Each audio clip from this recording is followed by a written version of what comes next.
and teachers went to bed without doing their homework, and they all had a really bad dream. In fact, it was a nightmare. In their dream, they completely forgot how to read. They didn't think this could possibly be such a big deal, and they got up to go to work. Oh no, in their pajamas.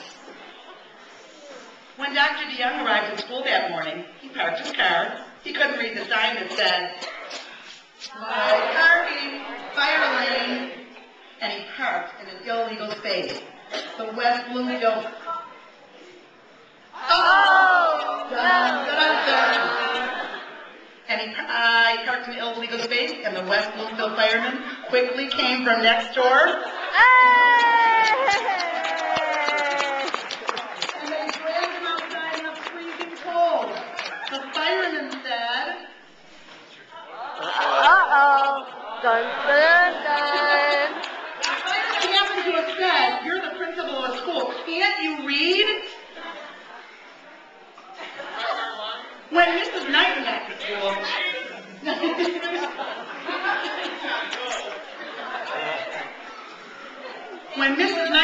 to school, she was really hungry and thirsty, so she decided to get some breakfast from the cafeteria. She walked up to the counter. One sign said, "Orange juice," and one said, "Dishwater." Which do you think Mrs. Knighton drank? Yup. Dirty dishwater. Oh, was she sick? What? Oh, Mrs. Knighton. You're a second-grade teacher at Can't you read?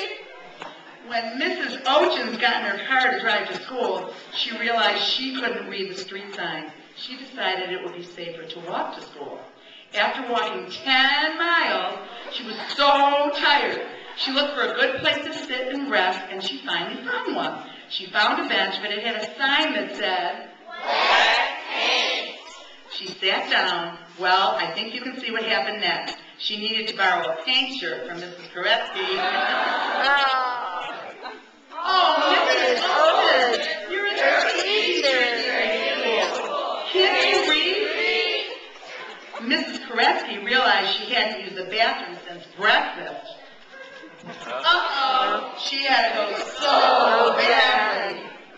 She ran to what she thought was the bathroom, but because she couldn't read, she ran right into the kitchen.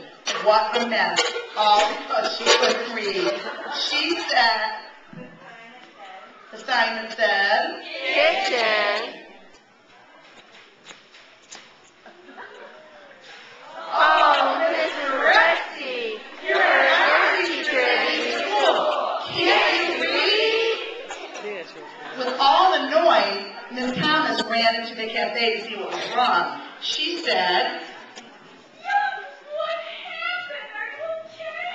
And in her panic state, she failed to read a very important sign that Mr. Kuzma had just put out.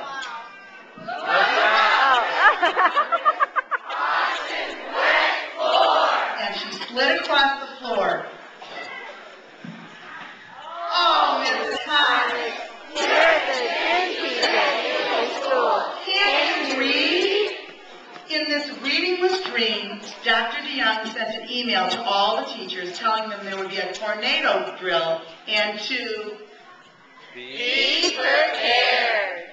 Miss Bednar couldn't read the email, and when she heard the really loud tornado signal, she thought it was a fire drill. She walked outside to see what was going on. She blew all the way to McDonald's, where she couldn't read the menu. Too bad. So sad. You never would find Mr. Malazzo at McDonald's because he's a really good cook. Unfortunately, he couldn't read either. Last night, while making himself dinner, he opened up a can of what he thought was sloppy Joe mix, but what it really was Mr. Malazzo quickly decided to find someone to teach him how to read. So he looked for a kindergarten teacher. Mrs. Doty was teaching her class about how plants grow. Mrs. Doty went to the store and bought 3 plants. A flowering plant, a cactus, And because Mrs. Doty couldn't read the sign that said, Caution, poison ivy. No, poison ivy plant.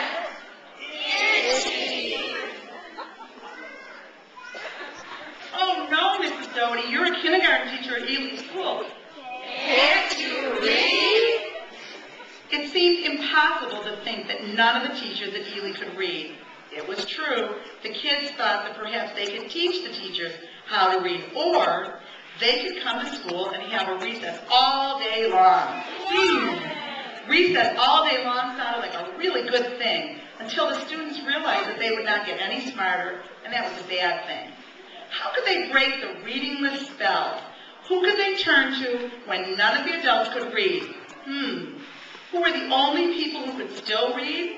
Who could that be? Why, of course, Ely kids not read. all Ely students know that in the fairy tale section of the media center, there would certainly be a book about how to break a spell, and sure enough there was. And the spell went like this. Abracadabra, zippity-doo, I can read, how about you? Whether in your classroom, music can be your art. You must be reading if you want to be smart. That night, all the teachers and the principal of Ely School did their homework. And they live happily ever after.